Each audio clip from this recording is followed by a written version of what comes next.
You're having a hard time being productive. Now, this is something that you've been working towards probably for months or years, but it seems like the production part of your life is not happening, and you find yourself in one spot. You're lazy, you're not getting things done, and now you're feeling disgusted.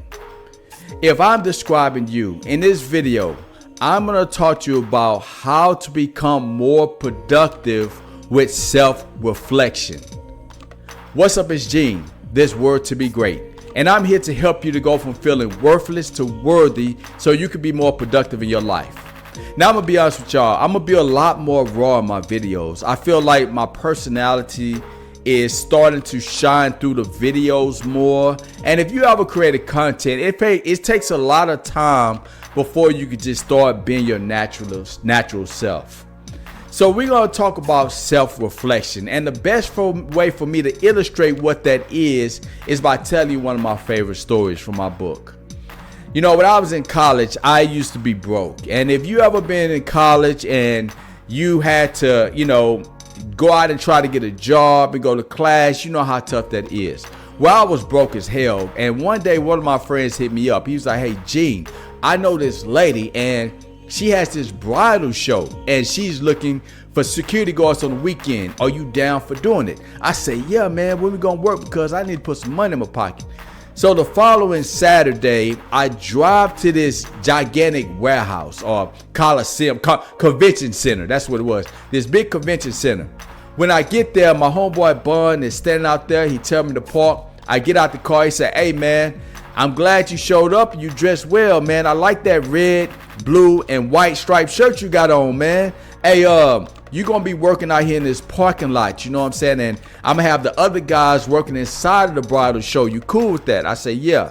So he walks me inside the bridal show, and I meet the lady who actually owned it, and she thanked me for being there. She was telling me she was gonna pay me just to be secured in the parking lot. Now, I was cool with that, but the only problem was that parking lot was hot as hell. I was not looking forward to just be walking out there with that sun beaming on me. But I get out there and I'm in the parking lot, and my number one job was to make sure people wasn't putting things on cars or trying to break in cars. Now I get out there, and I've been out in the parking lot maybe 30 minutes. And then, the guy John called me. He was like, "Hey, G, this lady just told me there's a guy in the parking lot. He's looking inside the cars. Do you see him?" So I'm looking around this parking lot, and I don't see nobody. So I said, "Hey, man, ain't nobody out here. It's just me." He said, "Well, the lady said he out there. You don't see nobody?" I said, "Nah, man." So I get off the phone with him. I walk around the parking lot. I'm trying to see if I see somebody, right? Don't see anybody. About 20 minutes later, he hit me up again. "Gene, the lady said, man, the guy's in the parking lot, dog. He is out there looking in cars. Run around and see if you see him." So I'm running around, I'm looking, and I'm thinking, okay, this dude must be bullshitting me or something, because I don't see nobody. And I'm looking, I say, "Hey, bro, ain't nobody out here." So I get off the phone with him. Man, I'm walking out that parking lot. I'm getting me some Gatorade, some water. I'm burning up. And, about 10 minutes later, he hit me up again. "Gene, man, the lady said the guy's on the other side of the parking lot." So I run to the other side of this big old parking lot, man. This parking lot like side of the football field. I get over there, don't see nobody. I say, "Bro, what does this man got on?" He said the lady said he has on a blue, red, and white striped shirt. So I'm running around looking for a blue, red, and white striped shirt on somebody.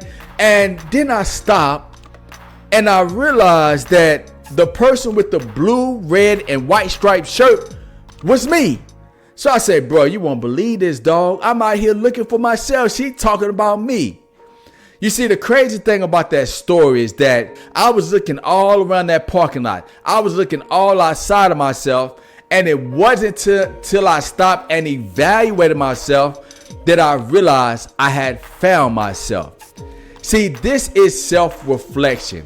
When we stop and take a deep and honest evaluation of our own attitudes, emotions, and behaviors, then we can become self-aware about the things that are keeping us from being productive in our life. So these are 3 things that I want you to self-reflect on that will help you to become more productive. Check this out. If you're somebody struggling with your self-worth, you're not being very productive, and you want to make changes in your life, I want to tell you about my new Word to Be Great productivity coaching program, where I can work one-on-one with you to help you to become more productive so you can achieve the goals and dreams that you have. So what I'm going to be offering is a free 60-minute consultation where I will talk to you one-on-one to see if my coaching program is a good fit for you.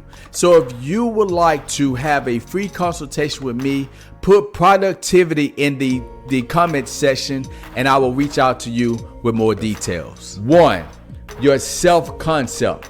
So our self-concept is how we see ourselves.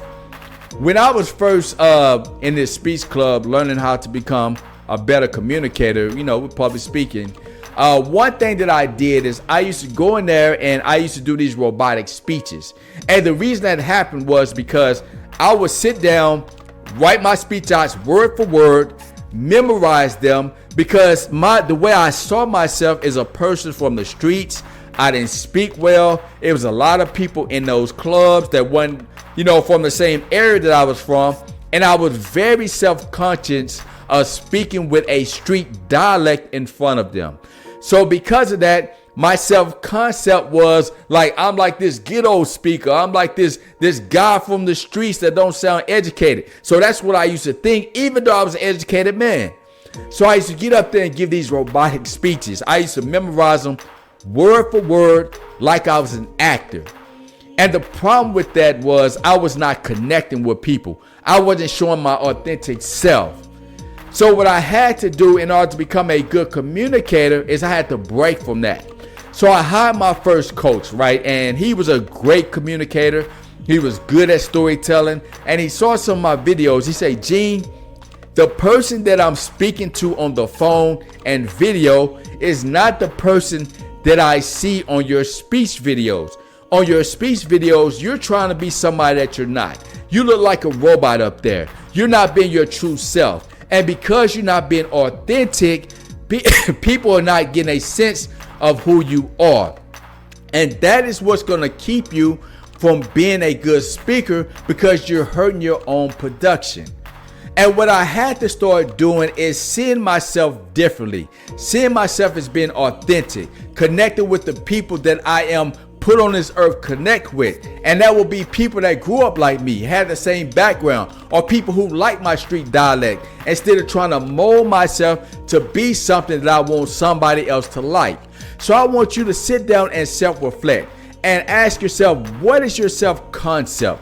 How do you see yourself? Because if you see yourself as a negative light and you have something that you want to accomplish, the reason you're not taking action is because you feel you're not good enough just the way you are. And if you don't believe you're good enough, if you don't feel you have value, the chances of you being productive towards your goals and dreams are very, very slim. So start seeing yourself more in a positive light. See yourself as accomplishing the thing that you want, as being yourself, and then you'll start developing a healthy self-concept that will allow you to be more productive. 2, self-worth. You see, our self-worth is how much we value ourselves. And I personally believe this is the foundation of our success. See, if you don't believe that you're valuable, if you don't feel that you're good enough, you're not going to take the productive actions necessary that's going to allow you to live your dreams. You see, years ago, I had a friend. He was trying to get in PT school, and he had got very depressed. And one day we was having a conversation. He said, Gene, I have applied to all these PT schools, man, and they all have rejected me. I feel like a loser, man. All my friends are getting a PT school. I'm not getting in. I don't know what's wrong with me now. I'm not good enough. I don't know what it is. I'm just not getting in. And so I asked him, I said, so when you apply to these PT schools, what are you putting on your application? What are you telling them about yourself? And he was telling me this vague stuff that didn't sound like he, was really showing his real self. It didn't sound like something that will stand out, that will make those schools want to give him a chance.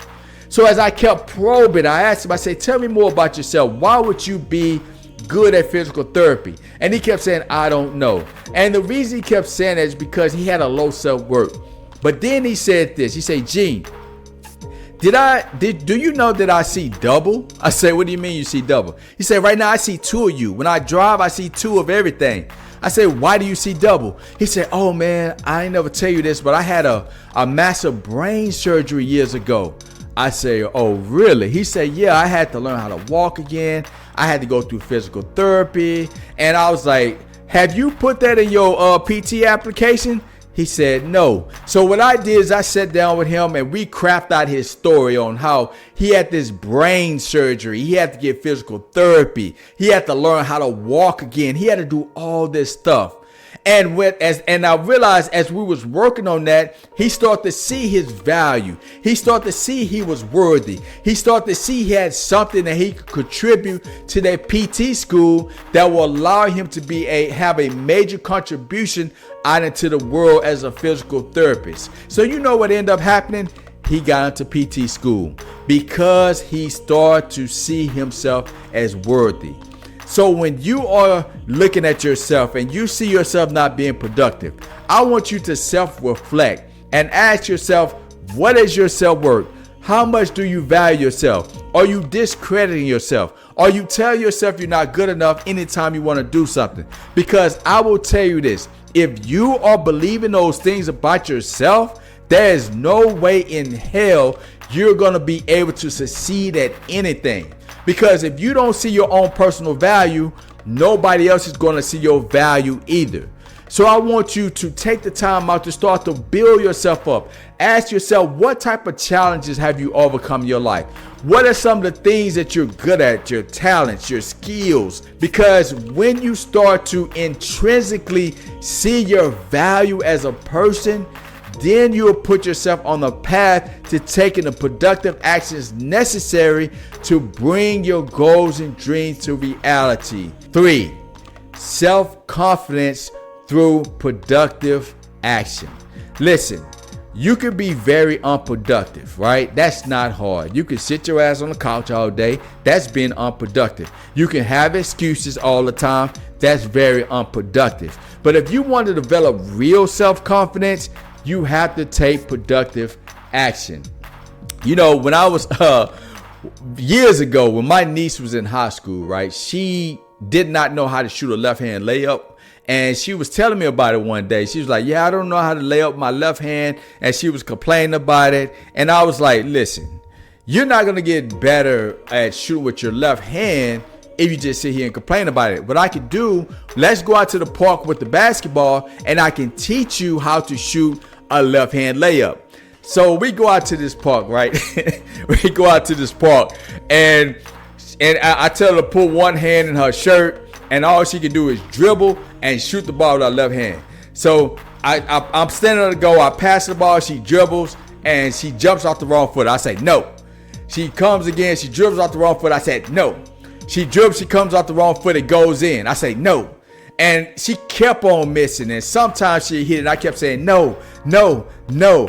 And she got so mad at me. She said, man, I'm sick of this. You saying no to everything I'm doing. I just hit the shot. And she just walks off. She walks off pissed off, right? So as she gets halfway down the street, I yell at her. I say, her name's Sharina. I say, Sharina, if you quit today, you're going to always be a quitter. So I guess she thought about it. She turned around and she walked back. I gave her the basketball and she kept going at it. And she started shooting with her left hand and she started jumping off the right foot and shooting the ball with her left hand. And the more she made it doing it the right way, the more her self-confidence grew through her productive action. See, if you sitting on the couch every day, complaining, not working, not doing the things necessary that's going to make your dreams and goals become reality, you cannot be upset when nothing is happening in your life. If you want your dreams to become reality, if you want your goals to become reality, you have to do so through productive action, because that's how you're going to develop real self-confidence. See, a lot of times we think that we have to feel confident before we take action towards the things we want. That is backwards. You develop the confidence by taking the productive action on a consistent basis that's going to give you the confidence to realize your dream. So when you're self-reflecting, I want you to ask yourself, am I really taking productive action? Or am I just telling myself every day that I'm going to be confident? I'm going to wait till I'm confident before I take the actions necessary to realize my dream. Listen, it is time for you to stop lying to yourself. It's time for you to stop pretending that you're not being productive because you don't feel like it, or you don't have the resources, you don't have this and that. That is a bunch of bull. If you want things to happen in your life, you have to make up your mind to be productive. So become productive today through self-reflection, because you are worthy to be great. If you like this video, I want to ask you to like and share this video. Also, hit that bell so anytime I post a new video, you're notified.